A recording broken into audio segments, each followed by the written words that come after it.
अस्सलामुअलैकुम दोस्तों, welcome back to our channel find Urdu. Petrified.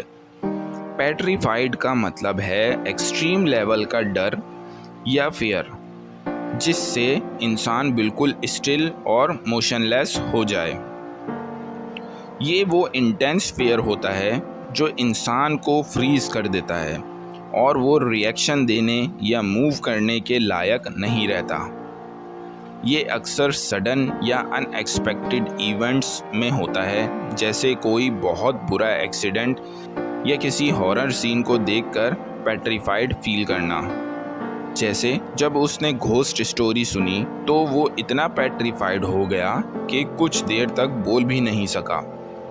She was petrified when she saw the snake in her room. जब उसने अपने कमरे में सांप देखा तो वो पेट्रीफाइड हो गई।